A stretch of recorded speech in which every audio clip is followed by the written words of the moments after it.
SLBC tunnel కూలి 8 మంది చచ్చిపోయి 3 నెలలు అవుతా ఉంది. రేపటితో 3 నెలలు నిండుతుంది. ఇంకో ప్రభుత్వంలో సమర్థుడైన ముఖ్యమంత్రి ఉంటే మంగళగ్రామం నుంచి కూడా ఈ పాటికే తిరిగి మనుషులు అక్కడికి ఎక్కువపోయి ఉంటే ఆడికెళ్ళి తెచ్చేటోళ్ళు. సమర్థవంతమైన ప్రభుత్వం ఉంటే చేసే పని గది. కానీ 3 నెలలు అయితే అసలు ఎస్ఎల్బీసీ టన్నెల్ మీ కమిషన్ల ఆరాటంతో మీ కక్కుర్తితోని ఏదైతే కూలిపోయిందో ఇంతవరకు అందులోంచి శవాలను కనీసం తీసే దమ్ము లేదు. కనీసం ఆ పనుల విషయంలో ఏం జరిగిందో చెప్పే పరిస్థితి లేదు.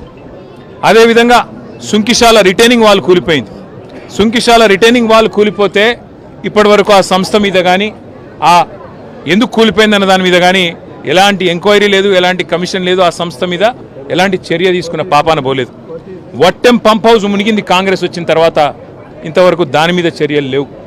పెద్దవాగు ప్రాజెక్టు 2 సార్లు కొట్టుకుపోయింది, దాని మీద చర్యలు లేవు. అందుకే ఇది కాంగ్రెసు బీజేపీ కలిపి వండుతున్న వంటకం ఏదైతే ఉందో, కాళేశ్వరాన్ని ఒక విఫల ప్రయోగంగా చిత్రీకరించే ప్రయత్నం ఏదైతే ఉందో, ప్రజలకు వాస్తవాలు తెలుసు. మాకు ఈ దేశంలోని చట్టాల మీద, న్యాయ వ్యవస్థ మీద మాకు సంపూర్ణమైన విశ్వాసం ఉంది.